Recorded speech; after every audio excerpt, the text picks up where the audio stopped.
Hi, this is Yao Williams, VP of Global Brand Partnerships at ESL FACEIT Group, and this is One-on-One with ADC Partners.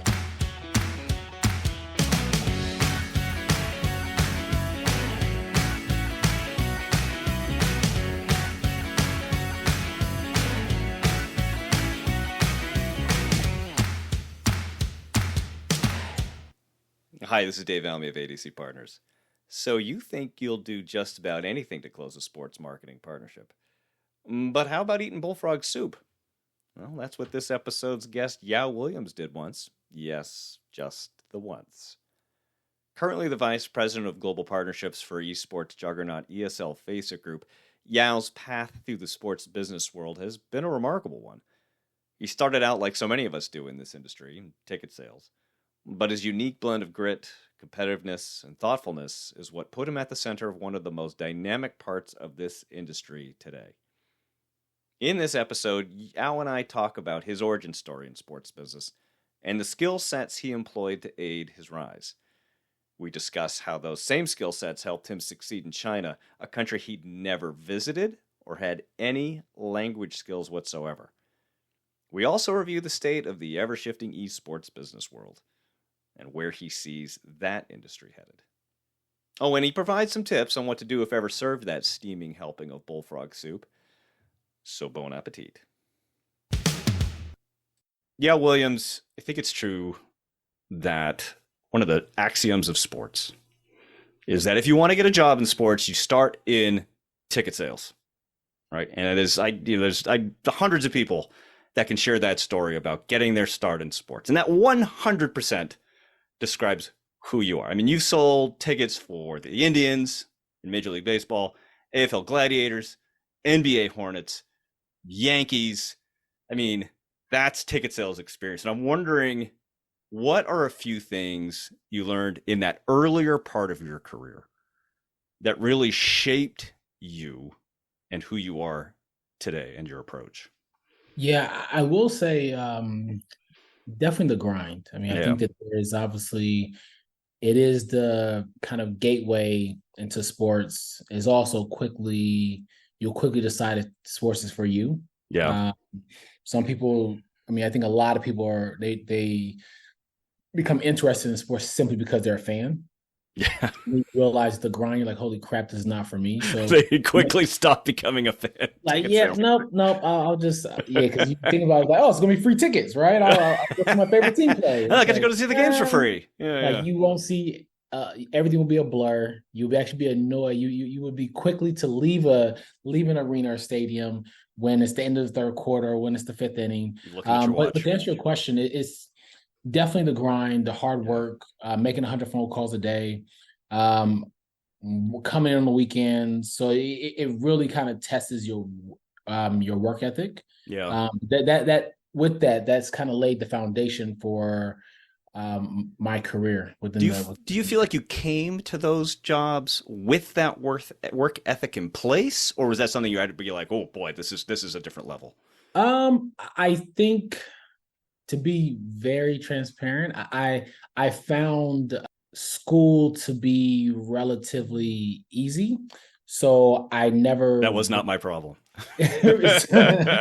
So I didn't work that hard, because I was I could either work hard and get an A or do okay and get a B and have fun. Like, I'll get the B. I'll get the B plus. That's fine. Yeah, go A minuses in there. But the difference was I'm very competitive. Okay. So it was more being around people that they were my peers. Yep. And to see them working hard, I was like, yeah, no, nobody's going to work me. Give a little bit of a sense of what those ticket offices are like. I mean, you have your name on a whiteboard, you have your progress. I mean, when you talk about competitive, those offices are the very definition of, you see how you're doing financially right against your peers. Absolutely. I mean, you literally, the board has the most sophisticated board I think we had was with the Charlotte Hornets. Well, at the time of the Bobcats, it was your name, it was the amount of phone calls you made, it was the amount of appointments you set, Mm-hmm. amount of appointments you completed, Mm-hmm. amount of referrals you have, and then got into revenue. Because the thought process was, hey, if you're doing the right things consistently well, the money will come. And I was thankful to have at the time my boss was Mark Jackson. He's now VP of tickets for the Denver Broncos. Mm-hmm. Of just him kind of having that vision, having that thought process. Because I've also been in spaces where within 90 days, like, all right, where's the money? And you're like, yeah, I'm grinding. I'm trying, like, yeah, but where's the money? And Yep. I remember my first few months there, I was a nervous wreck, like, I'm gonna get fired. Oh yeah, it is not for the faint of heart. At all. And he was like, look, you're doing the right things. This year, I didn't expect much because I think I came in middle of the season. He was like, but next year, I think you'll be fine. And he was right. I ended up doing very well that following year. You start to get that repetitive cycle of making those Absolutely. calls and being comfortable, like with most people in sales, comfortable with being told no, Oh right? my And God. Absolutely. Absolutely. I literally was just telling somebody that you become very comfortable with hearing no. And it doesn't bruise you as much. you develop some armor. Absolutely. Absolutely. And then you figure out why it's no. So I think it begins to Mm-hmm.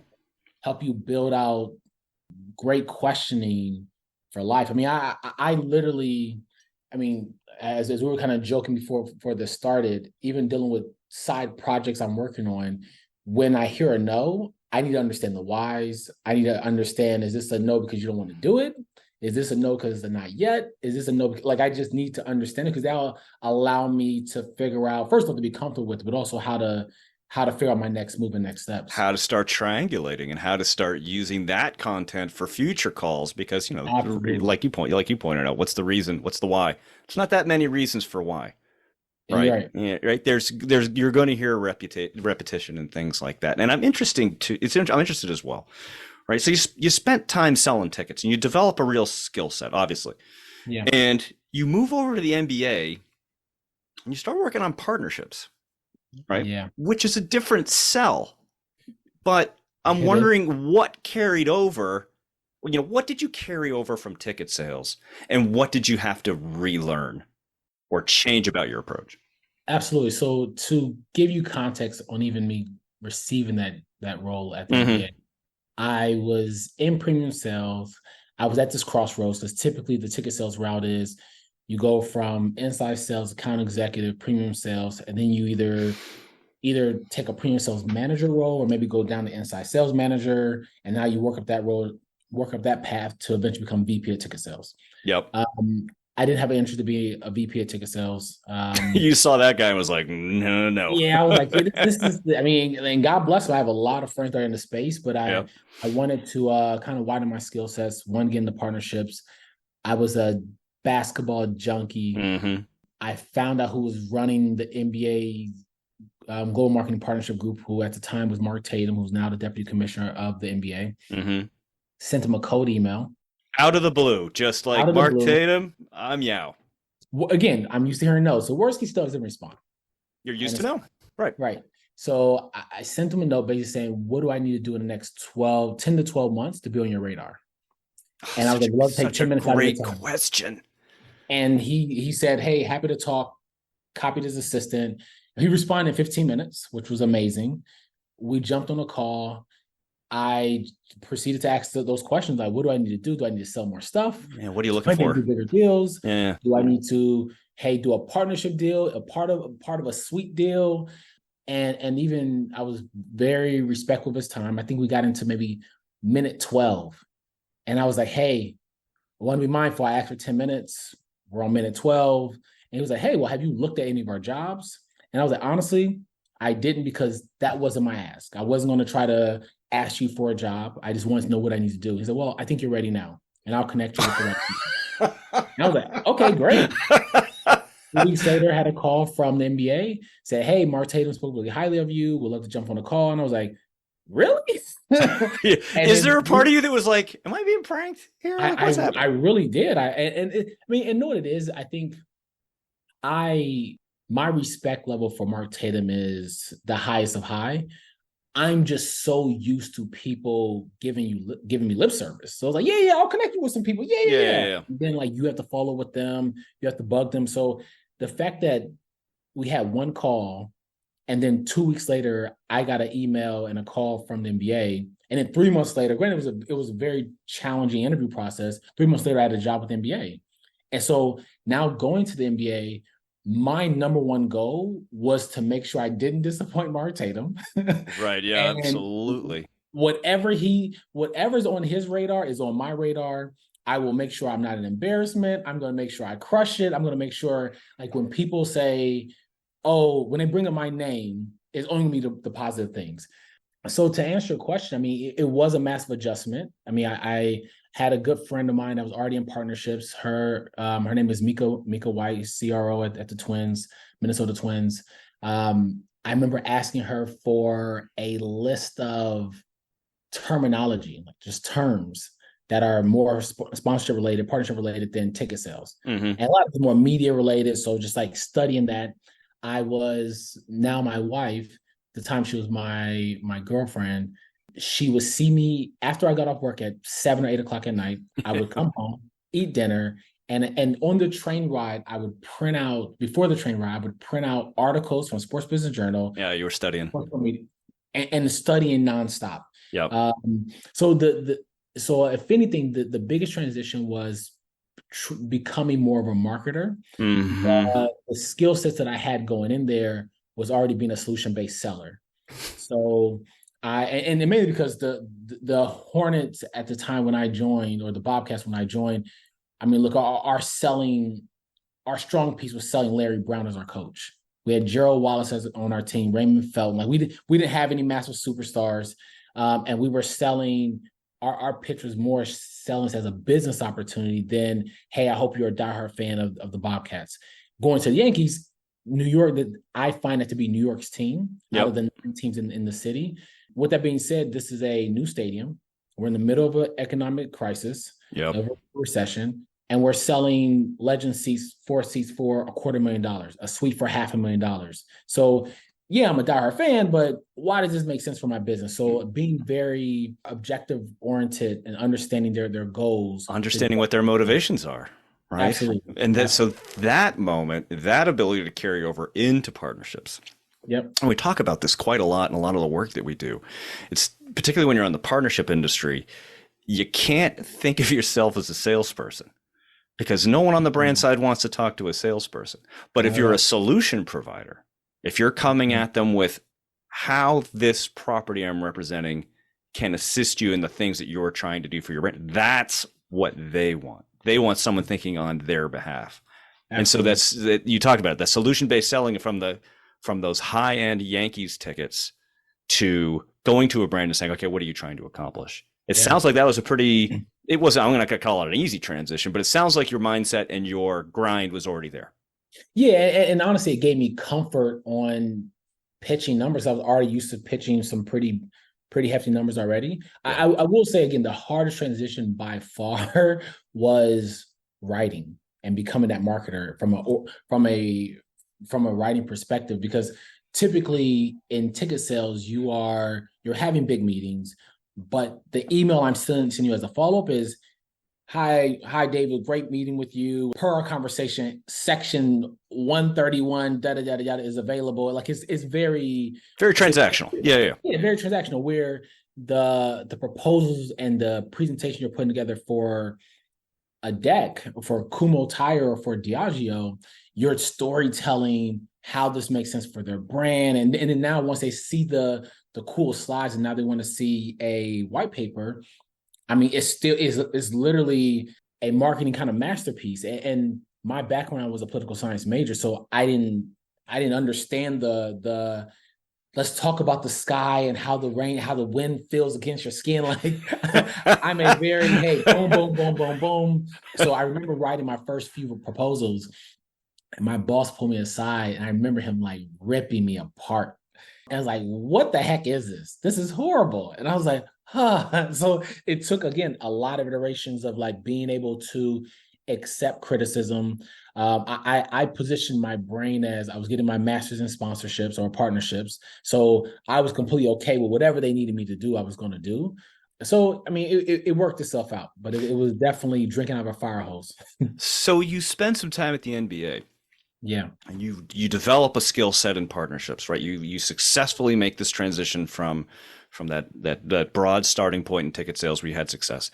You develop skills and success at the NBA, and then you transition to City Football Group, Yeah. where you were ultimately in charge of partnership sales in China. So Yeah. this is a two-parter. All right. So for those folks who might be unfamiliar with City Football, can you give a little bit of a snapshot? I think most people are obviously familiar with the NBA and things like that, but City Football might be a little bit off the radar. Can you give a snapshot of the company? And then what was the transition like from North America to selling in China? And how did that go? Yeah. So City Football Group is a consortium of football clubs, or soccer teams. Mm-hmm. It is owned by the Abu Dhabi royal family, Sheikh Mansour, and essentially the anchor of those consortium of soccer teams is Manchester City Football Club. Manchester City, when you think about Manchester, you think about the team in red. And their mindset, City Football Group, was okay. You won't even say their name, will you? They're still just the team in red. They're the team in red. I can't. And so with that, it was they own. When you think of Manchester, you think of them. When you think of City, you'll think of us. Mm-hmm. And so they purchased Manchester City Football Club. They then went on to purchase New York City Football Club, purchased Melbourne Hearts, and they rebranded to Melbourne City Football Club. Bought it. Had a joint partnership with the Yokohama Marinos, with Busan. But now fast forward. So when I and was Tom Glick running the show at this point? Tom was our chief revenue officer. Got it. Yep. And then he was a jack of all trades. So he went from CRO. Then we needed some assistant NYC CFC, so he ended up becoming president there. Then he went back to CRO for City Football. So he's the one that kind of brought me on as well as a couple others. Okay. Long story short, they went from 4 clubs to, by the time I left, 9 clubs. I think now they're 13 clubs around the world. So you have a partnership team that is selling individual teams, but City Football Group commercial team is selling the portfolio. The network. Got it. All right. So how did China come about for you? Did they say, hey, guess what? No, so they were just, again, about action, which I appreciated. I when I left the NBA, I did a stint in Brazil at the NBA, then got bit by the international bug. Was speaking to City. The plan was for me to go to London, and then maybe in the final interview, they said, "Hey, by the way, we're thinking about open office in the Americas, and we would love for you to be the first employee there." Okay. And I was, I don't want to. Yeah. I wouldn't go to London. That's why I'm interested in this job. That's what got me hooked. And they was like, look, help us figure out the Americas, and then we'll send you wherever you want to go in the world. I was like, fine. Okay. 2 years goes by. They say, look, we have a proposition. We want you to stay in the Americas. We'll promote you. Or you can go to London. It'll be a lateral move. Or we're thinking about open office in China, and you can help us run that business. I was like, I'll go to China. So just no hesitation. No hesitation. And what was the draw? There was a lot. I mean, I felt like the world was moving east. Yep. And to figure that out would be another way to selfishly separate myself from my peers. Yep. I think I was always interested in moving abroad. And initially but my vision was to work for NBA China. And that process was a bit more challenging. So it's like, all right, I've been always thinking about moving abroad, moving to Asia. Convinced my wife maybe a year or 2 prior, like, hey, if this happened, would you be interested? Oh, you were laying the groundwork. Planting seeds. Step by step. So the evil plan comes together. You're right. So no, it came together, and I will say, and I don't want to kind of, it was an amazing experience amazing experience. Mm-hmm. It was probably some of my most challenging work, because there wasn't a ton of tools there. It was like literally you're building something from scratch. So I don't have an assistant. I don't have So it is you. It is literally me. It was literally me, well, myself, and we had a managing director for the region who just left Nike football, Nike soccer, and he was joining the team, and I was leading the commercial business of it. And yeah, I mean, I didn't speak the language. I had to move my stuff on my own. I had to figure out my housing on my own. I had God, they really just welcome to China. It was welcome to China, and so it was definitely challenging. And I never shared this publicly with anyone. Maybe with a couple of friends over beers. Maybe at the 6-month mark, I'm like, "Yep, I'm good. I'm going home." Like, this is crazy. I've conquered China. It's not for me. And it was a number of different verticals. It was a number of different reasons. And I remember sitting down with my wife, and I was like, now I'm gonna stick around. I was like, because the narrative can't be that this was too hard. Right. Okay. Like, so we're gonna kind of hunker down on this and figure it out. And look, it was like, look, best case scenario, I get deals done, I crush it. Worst case scenario, I get a couple of extra stamps on my passport, and I see part of Asia. Mm-hmm. And we were fortunate enough that we were successful in the region. Was there a turning point? Was there a moment where you went, here's what I need to do differently? Was it enough or more just like burrowing in and saying, going back to the grind ethic? Yeah. I mean, there's definitely the grind, but there was the biggest shift was storytelling. I don't speak the language. So even if there is a CMO that does speak the language, or his assistant speaks the language, his English vocabulary may be only 500 words. Right. Or 300 words. Does limit the ability to share a story. Exactly. So now you have to oversimplify your story without it feeling transactional. Yeah. So that part was the biggest challenge. I'm like, okay, how do I find the right words to articulate how great of an opportunity this is?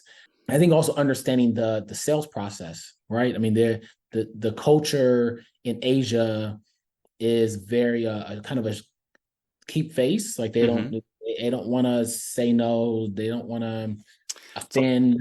Right. And they don't want to make you feel bad. So everything becomes a lot of maybes. Bad. And those things you can appreciate, but it becomes challenging when you may have a European headquarter that is like, well, where's the deals? Where's the money? Where's the money? So you're trying to balance both of those. You're building relationships and going through all the very, very long and sometimes convoluted process to do so. Absolutely. And I will say, I tell people this, your ability to build relationships with other Westerners, I think, is easier in Asia versus in the US. Like as an example, I can't just bump into the CMO of GM and he's going to say, "Oh, hey, Yao, how are you?" Where in China, it's literally, China is an amazing place. And the executives that are Westerners, they're all pretty tight knit. Yeah. So it's like, oh, you're from the US. Oh, I'm from the US too. Hey, right. Come on over. You join us for this lunch we do every Wednesday. Exactly. So like it becomes it's a bit more easier to get to engage with Western executives. But I mean, again, we had an amazing time. I was committed to even staying there longer. Yep. And my wife received an amazing opportunity to come back to the US. Okay. So it's like, all right, look, my job got us there. We've been there for 2 years. She did her process for you. she did her process, right? Yeah. So that's what brought us back to the States. So you, to this point, had been working in what I'll call traditional sports, the stick and ball stuff. Yep. Right. And then ESL FACEIT Group arrives on your scene. Yeah. And for those who don't know, that's one of the leading event producers for eSports. This is not your traditional sports cell. I'm wondering what drew you to the opportunity to go to something. I think I know the answer to this question, but I'm interested in what drew you to the opportunity and how it met or did not meet your expectations when it comes to partnership sales. Yeah, so my logic was slightly similar to China. Mm-hmm. It was understanding next generation consumers. Mm-hmm. I felt that, and all, it's not a secret.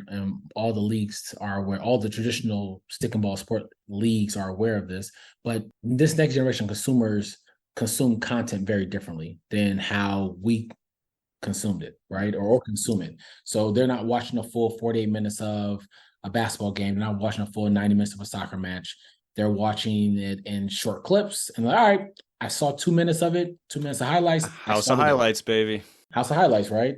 So understand that was really important. I think I wanted to dig a little bit deeper in media as well. Yep. And I mean, natively, I think most people around my age grew up gaming, whether that was with Nintendo, Sega, PlayStation, Xbox, etc.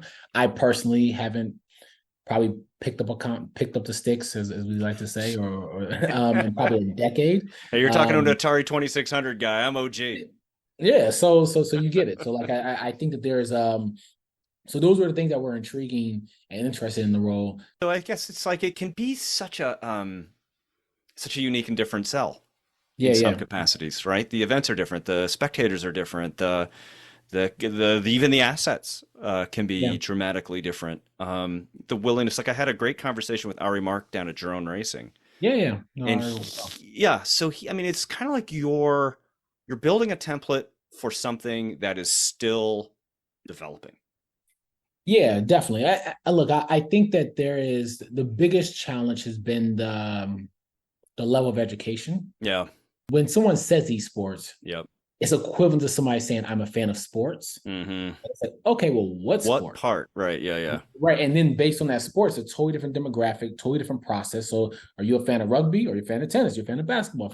So when somebody says they're an esports fan or a gaming fan, Fortnite, or is it Call of Duty? Is it Counter-Strike? Is it Dota 2? Is it Rocket League? So that part has been, I think a lot of brands know that they should be in the space, but then understanding where and how is the part that they're all trying to figure out, and where we're tasked with kind of guiding them, right?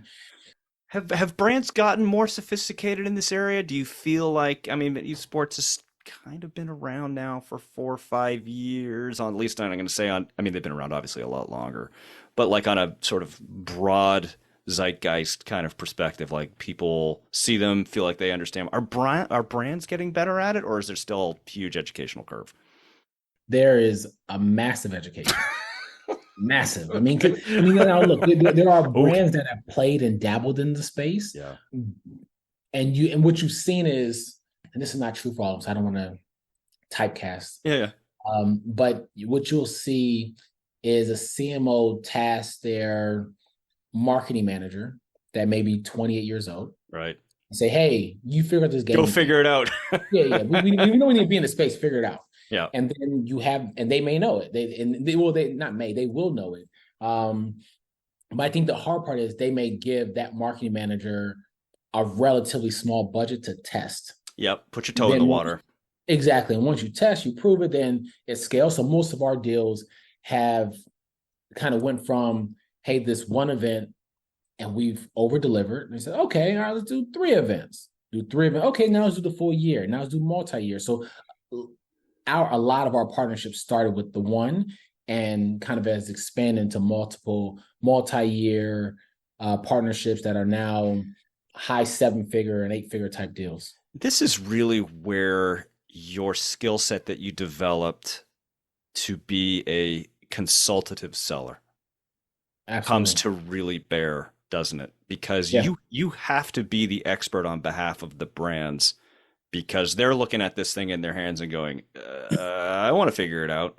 Yeah. You're the person who comes with the expertise to show them how to do that. Are most brands willing to accept that? Like you coming to them and saying, here's how you should do it? Or do they want to be more in control of we know what we're doing, we know what our brand needs? They 100% want their hand held. Which is great. I mean, which is awesome. It makes it easier. I mean, I don't say 100%. Every once in a while, it's hey, we saw this one game that everybody's playing. We want that. Right, then you kind of have to educate them like, okay, you want that because of what? And what do you want to do with it? Yeah. And based on that answer, hopefully I can say, okay, that's what you're trying to achieve. that's not what you should be doing. You should Mhm. be focused on this right here because it has this many millions of people watching it. This is where you can impact your brand can be more impactful. There is, I think, another example is there's some games that are has a high level of participation, but not a ton of people are watching. Mm.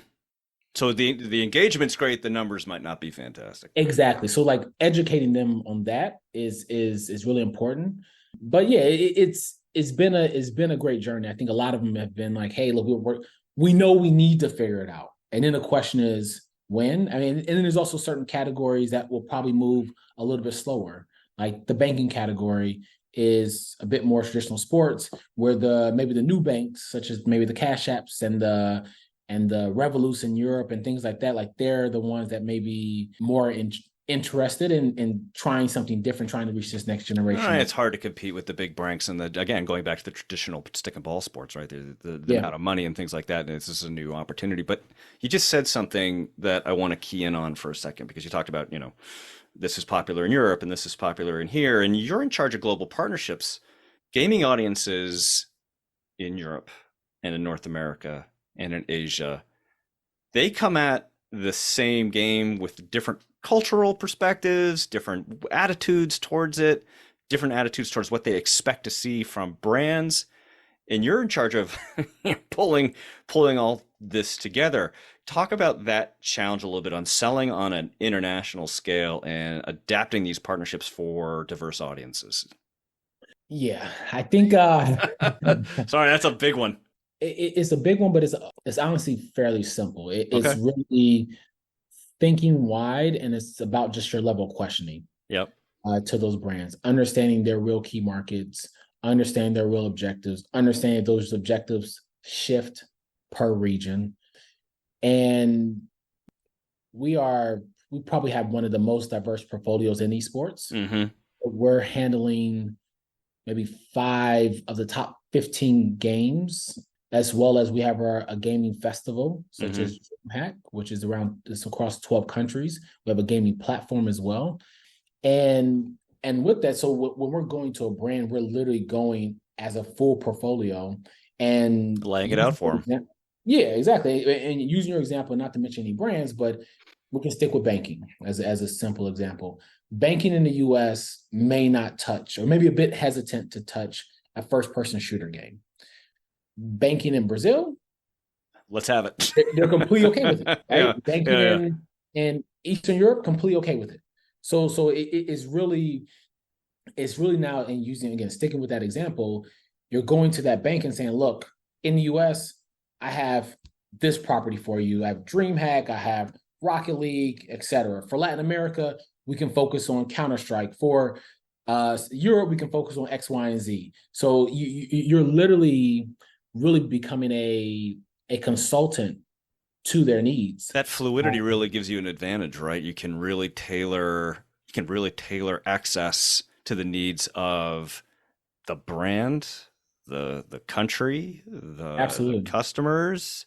It's got to be kind of interesting and exciting that way, right? When you come out from selling, well, this is the ticket, or this is the NBA, and this is the way we do things. Is it a lot more? Do you feel like it's a lot more creative?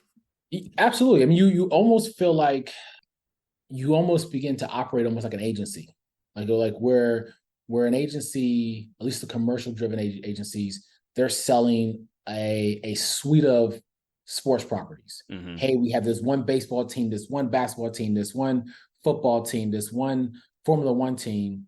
What are you, and in this roster of talent, what are you interested in? Whatever you're interested in, we can handle. Right. And we're kind of going into brands with the same approach and saying, hey, if you're any of your gaming needs, we can pretty much handle.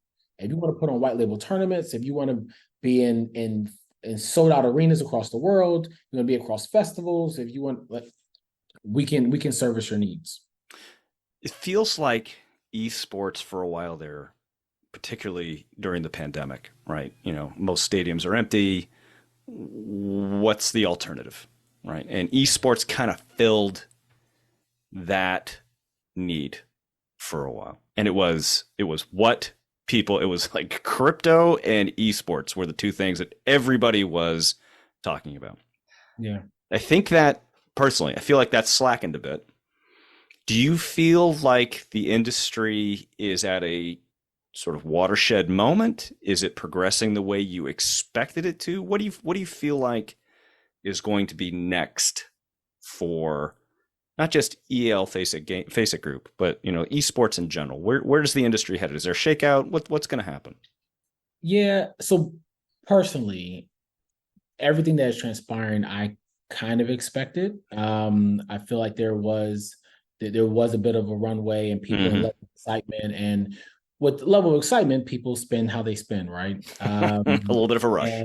Right. But with that being said, I think the underlying value proposition of esports is still the same.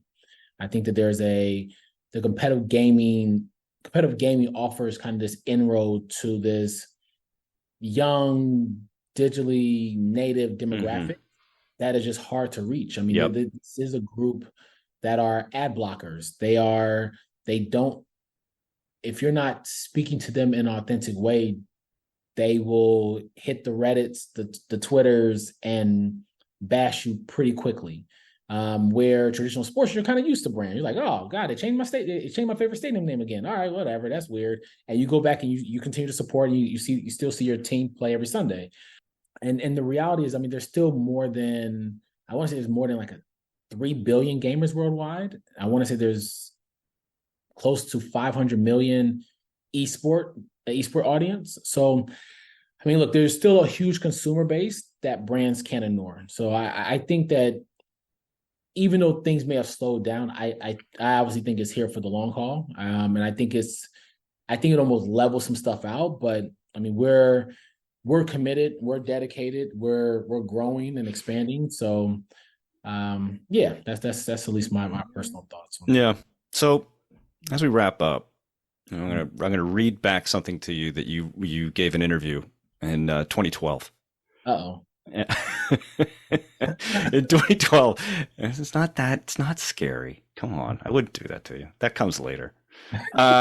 You gave an interview and you were asked where you see yourself in 10 years' time. And you responded, overall helping brands maximize revenue on an international scale, along with teaching in some capacity. Wow. So go ahead and grade yourself for me. How'd you do? That's an A. That's an A. Yeah. Well done. Yao Williams, head of global partnerships for ESL FACEIT Group. I really want to thank you for the time today. But before I let you go, this truly is the scary part of the conversation. This is when I put you in the lightning round. These are questions you have no idea what's about to come, and I want you to give the shortest, most concise, immediate answer you possibly can. Yao, are you ready? Yes. Did not sound confident. All right, here we go. You've taught at sports management programs at NYU and Georgetown. Would your students call you an easy or a tough grader? Tough grader. Tough grader. High expectations. I get it. Yeah. All right. Like we said, you started in ticket sales. What is some advice on what not to do in that role? If you're interviewing for a role, don't tell them you're taking this role just to get your foot in the door. Very good. At the end, the means is the end. In the same article I just quoted, you were also asked Moe or Bud, and you responded Moe. Is that still the case? Yeah. Yes. Ooh la la, Mr. Williams.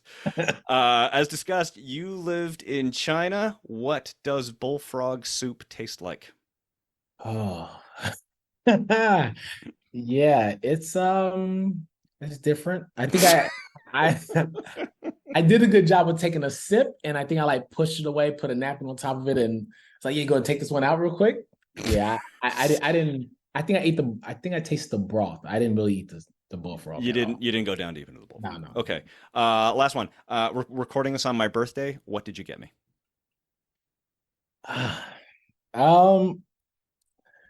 Yeah, I mean, I think a package is coming. It'll be like a couple hours.